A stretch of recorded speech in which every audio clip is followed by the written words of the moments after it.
আরজি করের মহিলা চিকিৎসককে ধর্ষণ এবং খুনের ঘটনায় দোষী সঞ্জয় রায়কে যাবজ্জীবন কারাদণ্ডের শাস্তি দিয়েছেন বিচারক অনির্বাণ দাস।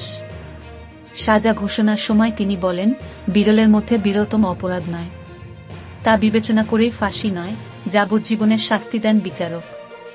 কেন বিচারক বিরলের মধ্যে বিরলতম ঘটনার মধ্যে সঞ্জয়ের অপরাধকে ফেললেন না, তা নিয়ে নানা মহলে প্রশ্ন উঠেছে।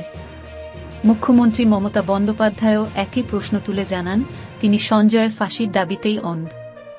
সেই প্রশ্নেরই উত্তর মিলল বিচারক দাসের নির্দেশনামায়। 1/7 পাতার সেই নির্দেশনামায় ফাঁসি না দেওয়ার ব্যাখ্যা দিয়েছেন বিচারক। দুপুরে সাজা ঘোষণা হলেও তখনই সঞ্জয়কে আদালত থেকে বার করে জেলে নিয়ে যাওয়া হয়নি। সন্ধ্যার পর বিচারক দাসের নির্দেশনামার প্রতিলিপি আপলোড হওয়ার পরই আদালত থেকে বার করা হয় সঞ্জয়কে নিয়ে প্রেসিডেন্সি জেলে। বিচারক তার নির্দেশনামায় উল্লেখ করেছেন, যাবজ্জীবন হল নিয়ম, আর মৃত্যুদণ্ড হল ব্যতিক্রম, তবে নির্দেশনামাতে তিনি অপরাধের নৃশংসতার কথা লিখেছেন। বিচারক দাসের কথায়, এটা জঘন্য প্রকৃতির অপরাধ, নির্যাতিতার নৃশংসতার শিকার হয়েছেন। দোষীর যৌন লালসা তৃপ্তির জন্য নির্যাতিতার জীবন দিতে হল। এই মামলায় রায় দেওয়ার সময় বেশ কয়েকটি বিষয়ের উপর জোর দিয়েছেন বিচারক। অপরাধের প্রকৃতি বিশ্লেষণ করতে গিয়ে বিচারক দাস উল্লেখ করেন, মামলার মুখ্য বিচার্য ছিল অপরাধের নৃশংসতা। গলা টিপে শ্বাসরোধ করা এবং যেভাবে যৌন নির্যাতন করা হয়েছে তা সাধারণ অপরাধের মধ্যে পড়ে না। সঞ্জয় যা যা ঘটিয়েছেন তা অপরাধের সিরিজ বলে উল্লেখ করেছেন বিচারক দাস। বিচারক আরও জানান, নির্যাতিতার অসহায়তার বিষয়টিও এই মামলায় অন্যতম বিচার্য ছিল। এছাড়াও এ ধরনের অপরাধের সামাজিক প্রভাবকেও উপেক্ষা করা যাবে না বলে জানান বিচারক দাস। নির্দেশনামায় তিনি জানান, অপরাধের ধরন সমাজে ভয় এবং নিরাপত্তাহীনতার জন্ম দেয়। তবে তারপরেও তিনি কেন সঞ্জয়ের অপরাধকে বিরলের মধ্যে বিরলতম বলে মনে করলেন না, তার ব্যাখ্যা দিয়েছেন। বিচারক দাস তার দীর্ঘ নির্দেশনামার একটা বড় অংশ জুড়েই অপরাধের নৃশংসতার কথা উল্লেখ করেছেন। সেই সঙ্গে কি কি তথ্য প্রমাণ, সাক্ষ্য গ্রহণের ভিত্তিতে সাজা ঘোষণা করেছেন সেই কথাও জানিয়েছেন বিচারক। তার মতে, কোনো মৃত্যুদণ্ডের শাস্তি দেওয়ার সময় আদালতকে অনেক বিষয়ের উপর নজর রাখতে হয়। অপরাধের ধরন দেখেই তার সাজা শোনানো হয়। সেই বিষয়ের কথা বলতে গিয়ে বিচারক দাস উল্লেখ করেছেন, অপরাধের নৃশংসতা সমাজকে নাড়িয়ে দিয়েছে।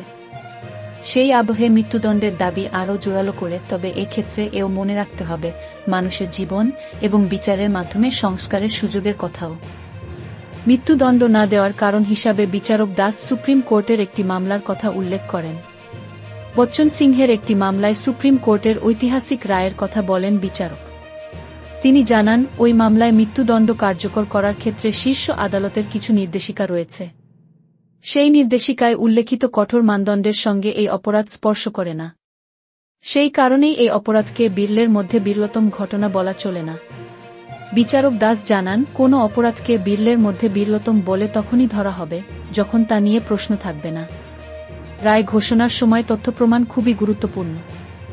আদালত আইনি তথ্যপ্রমাণের উপর ভিত্তি করেই রায় দেয়। সংগঠিত অপরাধ নিয়ে সমাজ কি বলছে, মানুষের ভাবাবেগ কি, তা দূরে সরিয়ে রেখেই রায় দিতে হয় বিচারককে।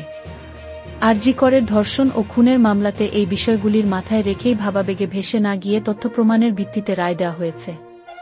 বিচারক দাস মনে করেন, মৃত্যুদণ্ড তখনই দেওয়া উচিত যেখানে সংস্কারে কোনো জায়গা নেই। এক্ষেত্রে সংস্কারের যথেষ্ট অবকাশ রয়েছে বলেই নির্দেশনামায় উল্লেখ করেন বিচারক দাস। 5-9 দিনের বিচার প্রক্রিয়া শেষে গত শনিবার সঞ্জয়কেই দোষী সাব্যস্ত করেন বিচারক। ভারতীয় দণ্ডবিধির 6(4), 6(6) এবং 1031 ধারায় তার অপরাধ প্রমাণিত হয়েছিল। সোমবার সিবিআই আরজি করকাণ্ডকে বিরলের মধ্যে বিরলতম ঘটনা বলে আদালতে উল্লেখ করে সঞ্জয়ের সর্বোচ্চ শাস্তির দাবি করেন। কিন্তু বিচারক সাজা ঘোষণার সময় জানান, সিবিআইয়ের বক্তব্যের সঙ্গে একমত নন তিনি। বিরলের মধ্যে বিরলতম ঘটনা বলে মনে করেন না। বিচারক জানান, 3টি ধারাতেই সঞ্জয়কে যাবজ্জীবন কারাদণ্ডের নির্দেশ দেওয়া হচ্ছে। আমৃত্যু জেলে থাকতে হবে তাকে। একই সঙ্গে সব মিলিয়ে 1 লক্ষ টাকা জরিমানাও করা হয় সঞ্জয়কে। কেন তিনি মৃত্যুদণ্ড দিলেন না, কেন এই অপরাধকে বিরলের মধ্যে বিরলতম ঘটনা বলেননি, তা নিজের রায়ের নির্দেশনামায় ব্যাখ্যা করলেন বিচারক Das. Thank you so much for watching our videos. Please do like, share and subscribe our channel.